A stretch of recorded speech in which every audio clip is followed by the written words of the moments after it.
introductions. All right, ladies and gentlemen, it's three guys from Pittsboro having lunch. We're at the Broken Spit. We're with the Honorable Representative Robert Reives, longtime friend. I am the one-man Republicans for Robert Reives in Chatham County.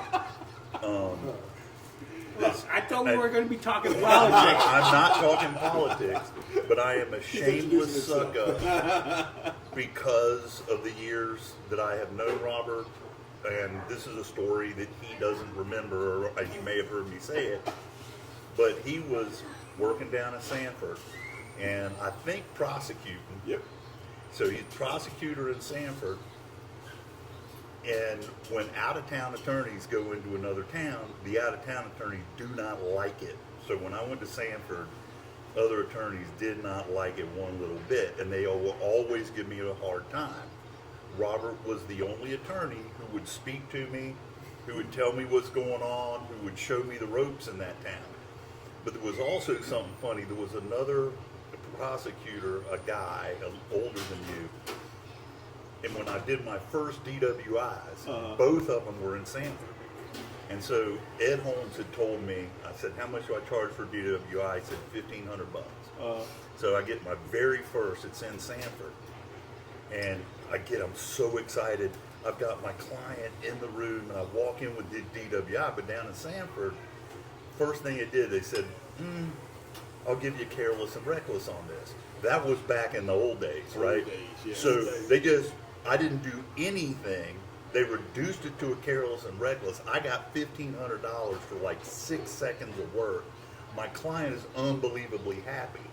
And so I did it twice, and I thought that's the way it's going to work. Well, then everyone got serious. So everything, my belief that I was going to get rich doing easy work, because right after I started practicing in '95, everyone got serious about drunk driving. Yeah, man. But for that month, I was somebody. Can't get a heel. Yeah. So are there a lot of drunk drivers in Sanford? There are a lot of drunk drivers everywhere. So did a good job what was your first impression when you saw? He doesn't. He had every attorney in Sanford.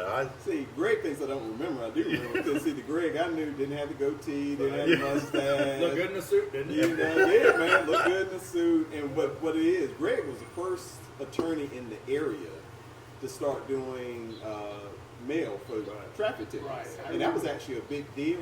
Didn't he get in trouble for that? Yes, I did, and we don't want to talk about it. But let me tell you what I always remembered about him is he was always good, easygoing, and decent, just a pleasant guy, manly. And Greg will tell you, when you get into a courtroom, like you may eventually get there with lawyers, but you know, it's not always they start out there with lawyers. No. And I mean, he never came in being demanding. He'd have his stuff together, and so I always liked dealing with him. So yeah, I actually remember him better than you think I do. Okay. And then a couple of years later, you know, I get into politics, and I meet the retired Greg, and I'm just like, you know, he's chilling, and I was just like, this is great, and I'm glad, but he deserved it. Well, that's kind of you. No, I'm okay. Talking about meeting people, and you don't have to answer this question if you don't want to. You talk about meeting Greg. I got to meet your wife this past Monday at the North Carolina Sheriff's Association meeting where you swore in Mike Roberson as the president. And, buddy, you married above your pay grade. I'll kick the coverage. Trust me, I am. So tell us about how you two met, and were you the recruiter or the recruitee? Well, it's interesting. We met when we were 14 at a Baptist youth convention. All right. And I think we would both concede at the time that maybe our thoughts and intentions were in other places, because she was a good, decent human being, and you know. And he was going to be a prosecutor. It's like, but honest to goodness, what I always remember, even then, like I didn't try to date her or anything like that. A lot of my friends liked her. I said it was the prettiest smile I had ever seen. Like I still remember what she had on, and so we actually ran into each other. Probably 4 or 5 years later, because I was real close to one of her cousins.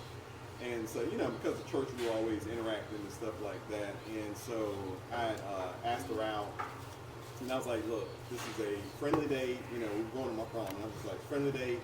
Yeah, there's no expectations. I got somewhere to go after the prom, so it's just cool. It's just like because we just happened to run each other at McDonald's, and I was kind of thinking more about after party. So wait.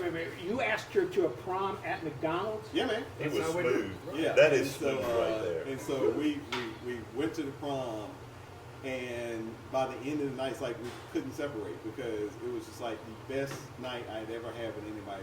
We had fun, we laughed, we talked, and that was kind of it. And next thing I know, we were dating.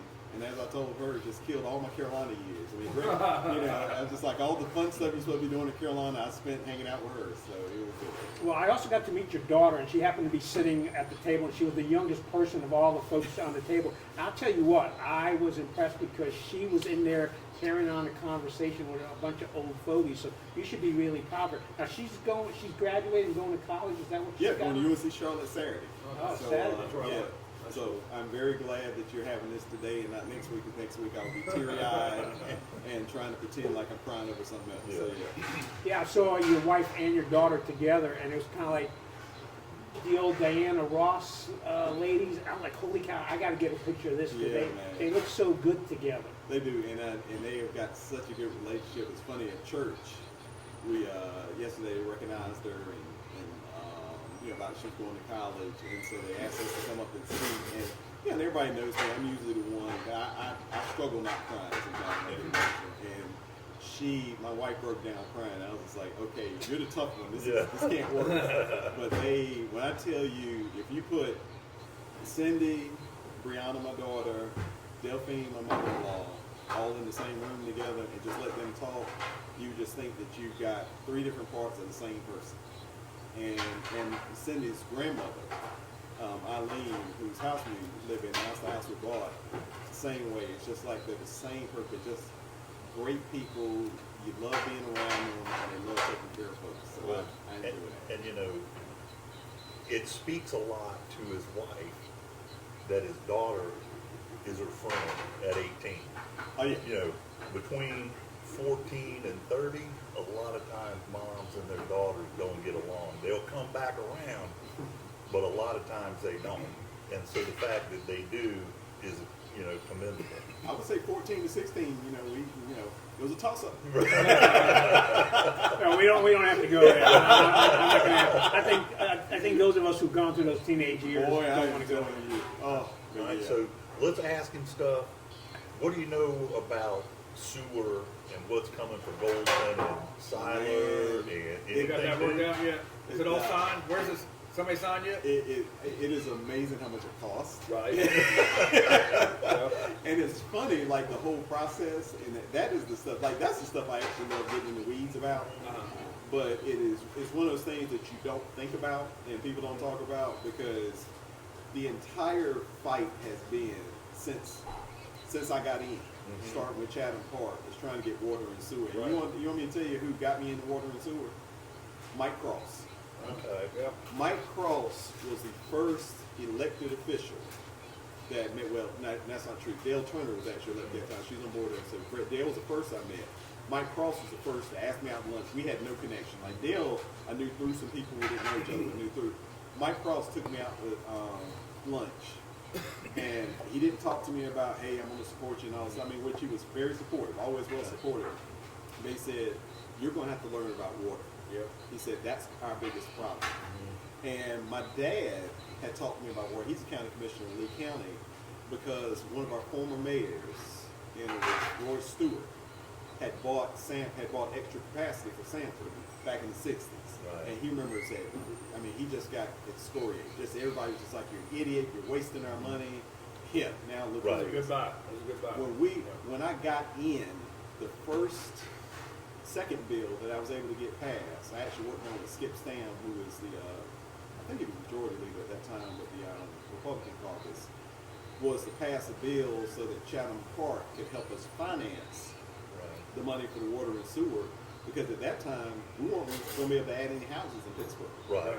And so then, Siler City, we started really hitting on the site. And so we're like, yay, we can't wait, we're going to get somebody in. And then we're like, oh God, we can't hook up anybody with water. Right. Yeah. So yeah, it's a real thing. We're still fighting, man. We've gotten, let's see, 75, we've probably gotten about 300 or 400 million dedicated to water infrastructure, and we still don't have enough. And Moncure too, right? Yeah, count Moncure Right. too. Yeah, count all of Chatham County. I mean, it's funny how here we are. It's 2024, and it's the same issues as 100, 120 years ago. It's all about the sewer. If you don't have sewer, you can't grow. Yeah, man. Yeah, you can't get the density you want. You can't get the homes that you want. Well, sewer, the problem is that sewer and water, especially for, some of us, sewer and water ends up being, you still have those of us who are of a certain age treated like we do broadband. Like it's still kind of a luxury because somebody else said, we didn't even have running water. It's like, well, look, we can't work like that. It is not a sign of toughness. You've got to have that. It's kind of hard to tell a company, hey, come locate here. Right. Yeah, we got outhouses, but Well, all the Yankees coming in, they're used to indoor toilets. Exactly. The rest of us from around here, we remember the days. we do.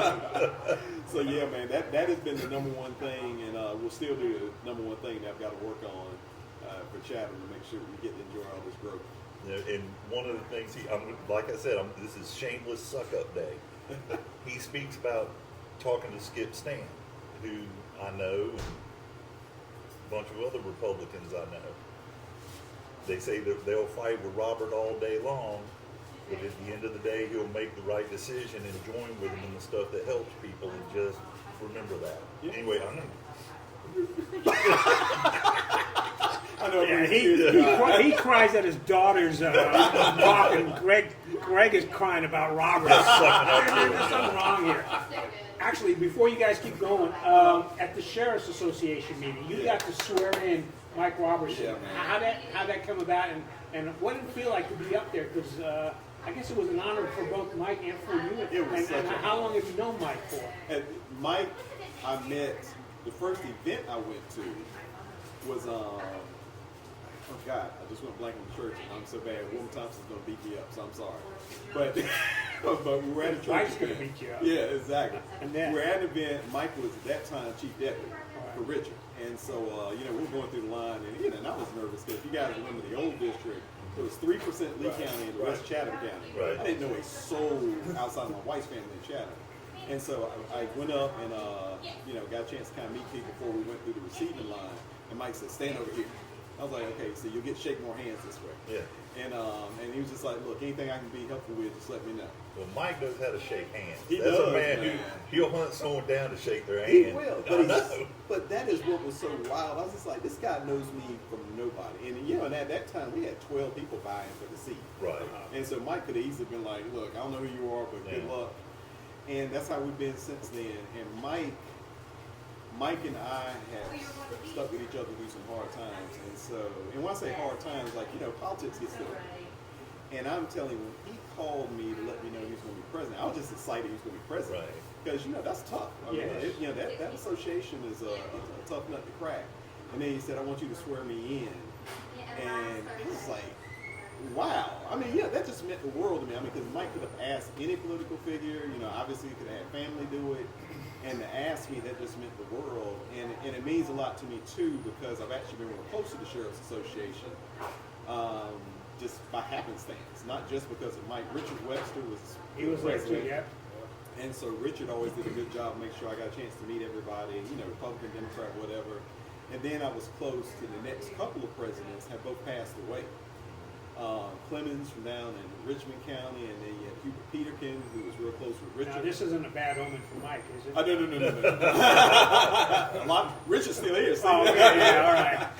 But it was just so wild because I've gotten so close. Like, there are a lot of times that you got into discussions, and it's funny, again, what you hear outside about politics, but what's happening in there. And the Sheriff's Association will tell you a lot of times, I was the voice in there fighting, saying, hey, we've got to do this and we've got to do that because, it was the right thing to do. Mm-hmm. It wasn't about politics and it wasn't about who was advocating. It was like, law enforcement, that's a tough job. I know that from prosecuting. So to be able to swear, one of my best friends in, to be able to swear in a Chatham County Sheriff, and to be able to swear him into the Sheriff's Association, I can't think of anything that could have been better. I remember the first time I was involved just in the swearing-in ceremony for Mike's first group here in Chatham. I think I got to say it to the jailers or something, and I was just giddy. Right. So this was crazy, man. And in Myrtle Beach, that was great. Well, actually, the neat thing was it was the safest place in the entire state. It really was. It was so funny. You remember when we got into the hotel, you had the officers sitting right there. Yes, exactly. I was like, man, it's all right. And they're all like got that serious look on. Yeah.